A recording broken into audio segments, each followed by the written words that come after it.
tell you about my trip experience because it was a very interesting story. So it all started. Dun, dun, dun. It all started on January 1st because that's when I had to catch my flight. But so so we left. We left at 3. My flight was supposed to depart at 7:25, and we left heading for the airport at 3.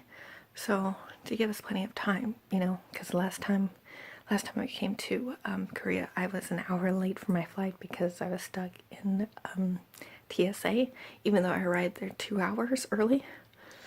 So I wanted to make sure I had plenty of time to catch this flight. But so I get there, and it's not like you have to get your ticket before you can, or your boarding pass before you can check in your luggage.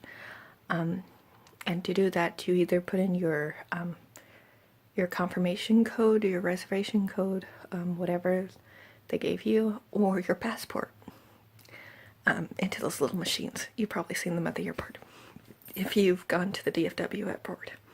But you put those in little machines. So I put my passport in the little machine, and it's like you can go to it kept saying you need to get help, and then so I just went to another machine, and I put it in again. Well, no, the first machine wouldn't read my passport at all. The second machine wouldn't do it either. So I went to a third machine. That's right. Put it in the third machine, put it in, and it said, you need help. And I'm like, okay. So I had to wait. And then they came over, and they're like, oh, are you going to China? And I'm like, yes, I have a stopover in Beijing. And they're like, well, you need to put in your visa information, because I don't know how many of you know this, but starting in February, I'll be going to China, and I'll be working there and living there for a year. So I had to get a visa, and I recently got it for that.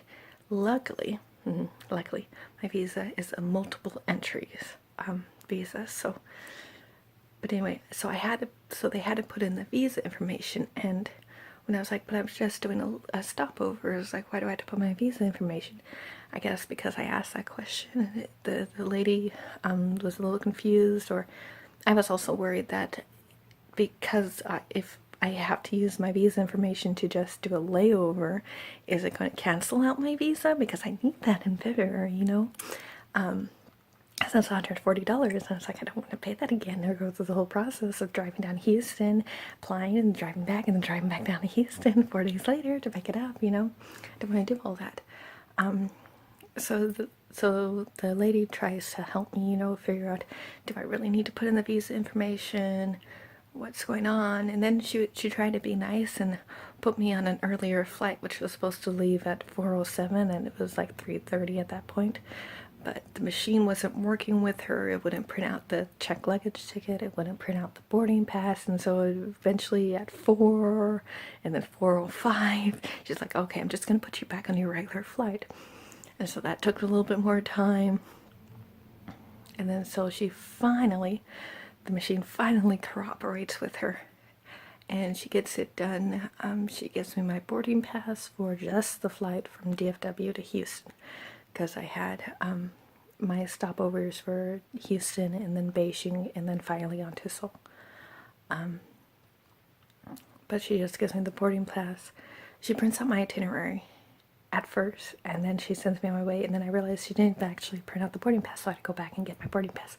But she gives me the boarding pass, and she gets my puts a check luggage thing onto my bag, and then luckily it sent it straight all the way through, so I wouldn't have to worry about having to pick it up at the stops, which very, very lucky.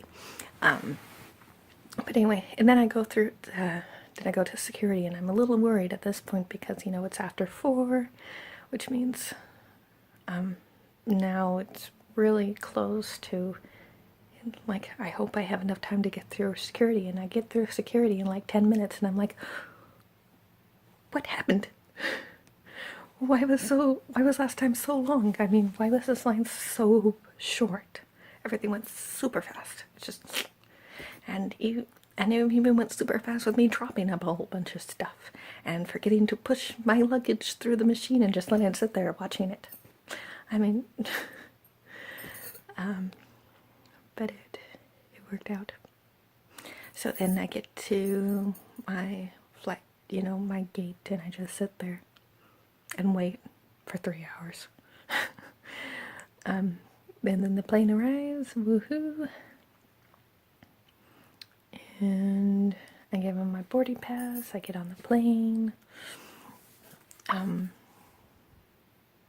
the plane, I sit in my seat, and I'm at the window seat because I asked, no. Yeah. No. Am I? Yeah. Yeah, I'm at the window seat because I asked for the window, even though it's night, I'm not gonna see anything. I like the window seat.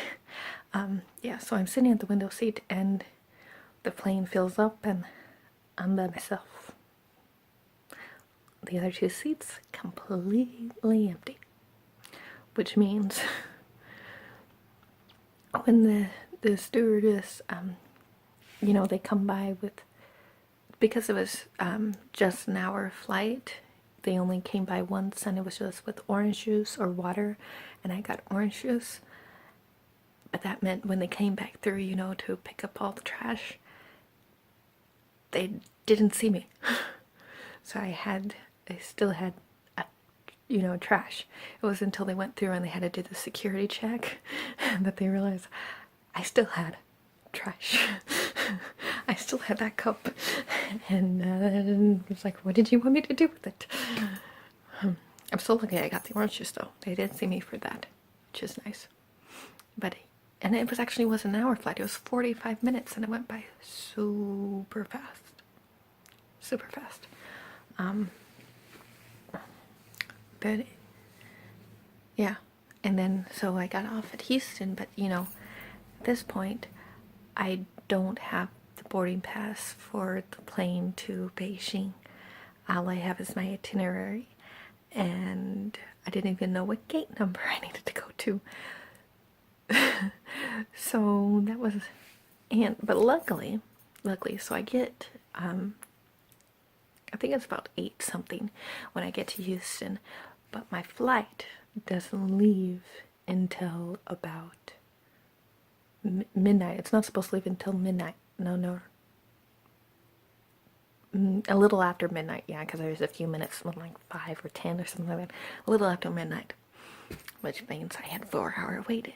So luckily, that means I had enough time to look up where I needed to go in an airport I've never been to. Walk all the way to the international terminal because, you know, I was in the domestic and you had to go to the international to take an international flight. Get to the gate, and I get to the gate just as the plane boarding for Auckland, New Zealand was boarding. And so I'm like, okay, obviously not Air China. So I go use the restroom and I come out and that boarding's completely done.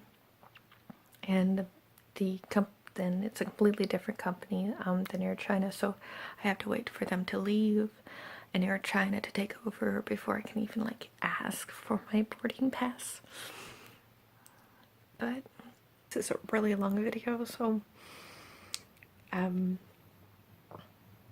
yeah, really long video. I might cut it up between, you know, just the intro check-in thing and then this whole storyline. So I'm gonna end it here now. And I'll talk to you later.